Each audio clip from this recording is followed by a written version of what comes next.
Just a reminder to vote in this week's Locals poll, where you decide what deck I take to Locals every single week. Without any further ado, I hope you enjoyed the video. What's up YouTube? Welcome back to the channel, and for today we have the deck profile for what we took to Locals last week, being Evilswarms.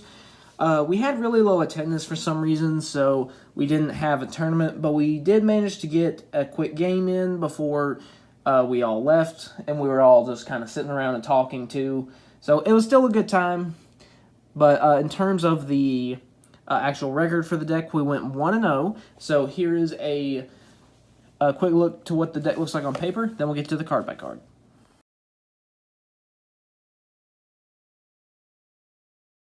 Okay, so starting off with the monsters, first is 3 copies of Evilswarm Heliotrope. So this is, of course, what you're going to special summon off of Unexpected Die in an attempt to make Ophion turn 1. Enough said.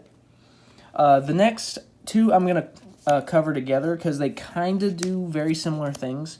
First is 3 copies of Evilswarm Castor, and then 3 copies of Evilswarm Kerkion.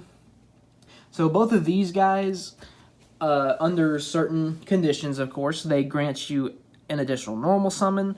For Castor, you just need to actually normal summon it that turn. Then you get an extra normal summon as a continuous unclassified effect.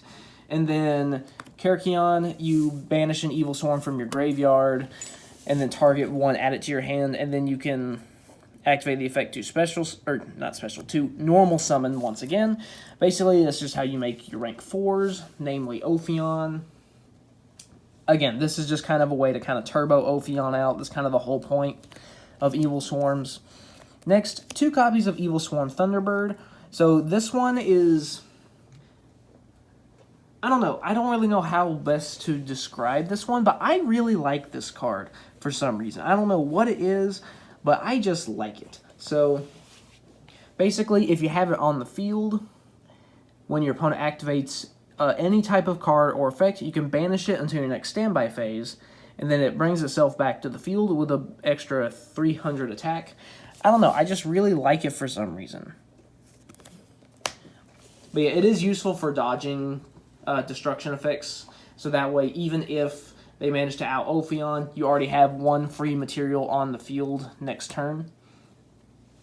Next, 3 copies of Evilswarm Mandragora. This is if you are stuck going second. It's a way to, again, just make a rank 4. Next are some of the one-ofs, so I'm going to try to go pretty fast. And I actually didn't put these in order, so, you know, it's whatever. We got 1 Kitos, Azathoth, Rezvelg, Zahak, Salamandra, and O-Lantern.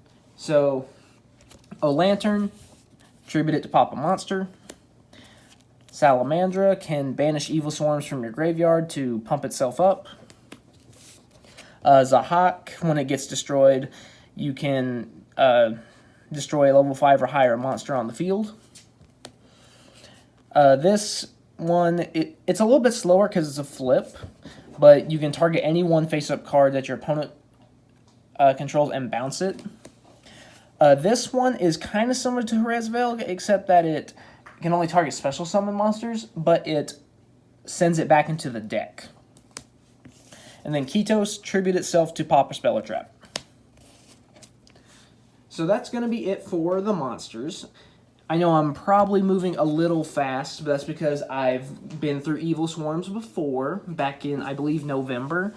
So this should all look fairly familiar if you watched that video. Although I did make some changes to the deck, and it's mainly in the spell department, which is where we're going to go right now. So first, we're going to start off with the, 3 copies of Infestation Pandemic. I almost said Evilswarm Pandemic. It might as well be, but this is one of the things that you search off of Ophion. It's really the main thing you're going to search off of Ophion, let's be honest here.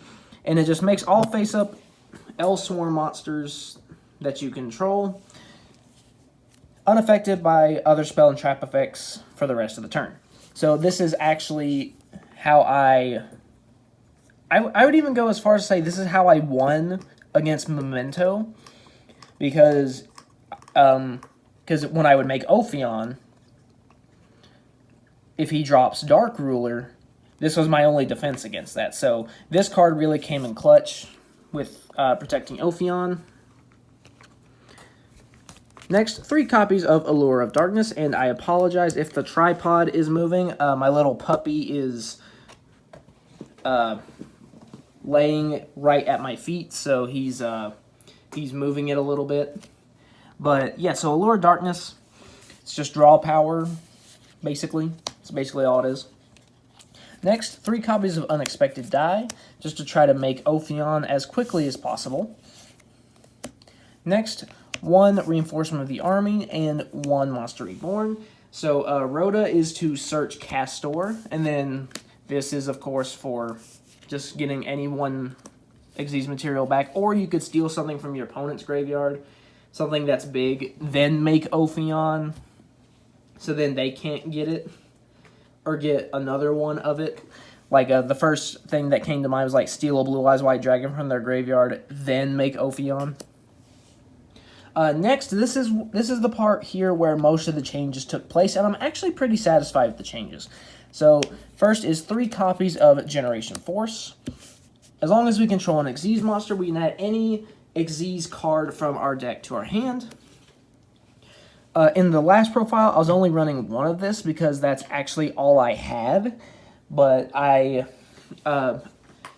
managed to acquire 2 extra copies to just boost consistency. Very happy with how it turned out. One of the main things that you're going to be searching off of that is, of course, Xyz Import. I did up this from 2 to 3 because, again, that's all I had access to at the time was 2. And even then, one of them was because I managed to buy the last Amazing Defenders pack and pull one. But yeah, so Xyz Import, this helps you just kind of control the board a little bit by yoinking your opponent's monsters as long as they're weaker than Ophion. This is actually a very good defense against Link decks because they're not affected by Ophion's level restriction for the most part. So being able to just suck up a Link monster, something like a Link 2, especially if they've already committed their normal summon, is really nice. Next, with the trap cards, Xyz Reborn and Xyz Veil. Again, both of these are searchable by Generation Force. This one reborns an Xyz from the grave and attaches itself to that Xyz as material.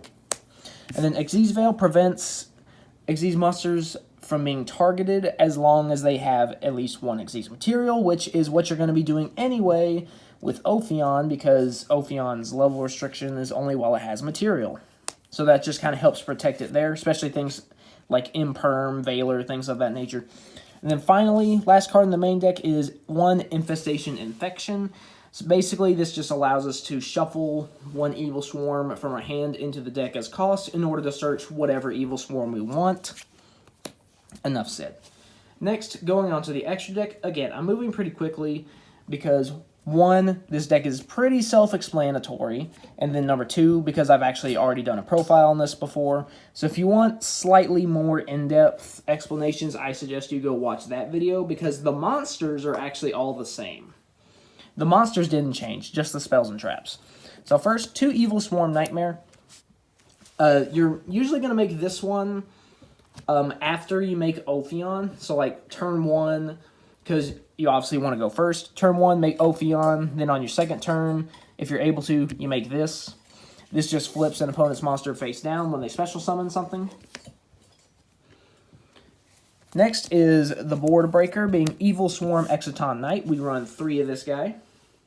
So basically, this is one of your go-to monsters if you're forced to go second, or even if they're able to out Ophion. This is just kind of how you get back in the game, because it just nukes everything.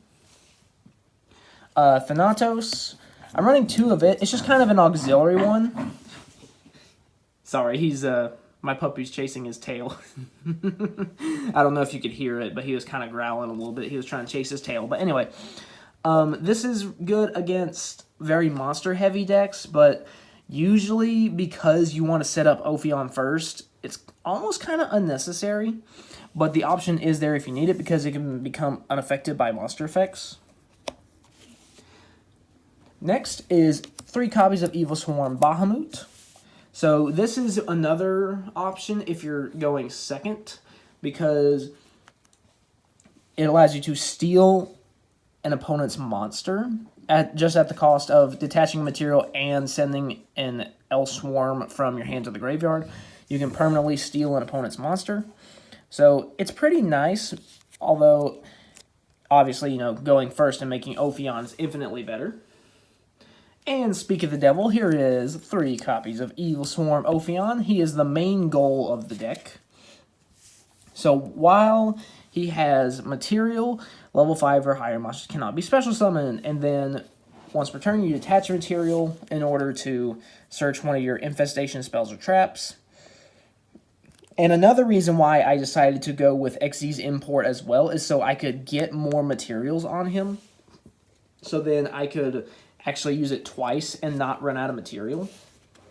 So that's just another reason for that. And then finally, ending out the extra deck, 2 copies of Evilswarm Ouroboros.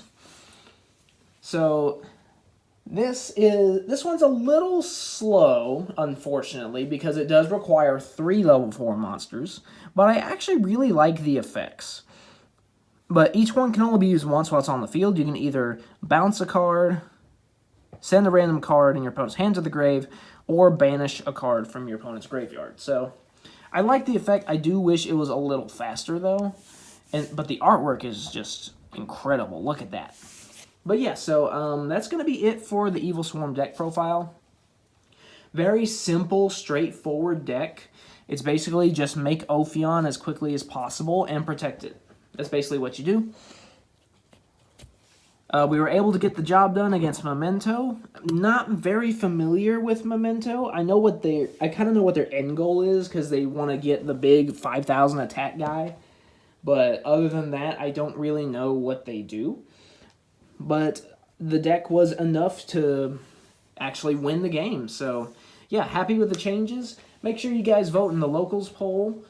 And there should also be a Phantom Nightmare opening coming fairly soon. I'm hoping I can get it either this weekend or the beginning of next week, hopefully. But yeah, just be looking forward to that. Like, subscribe, vote in the locals poll, all that good stuff, and I'll see you next time.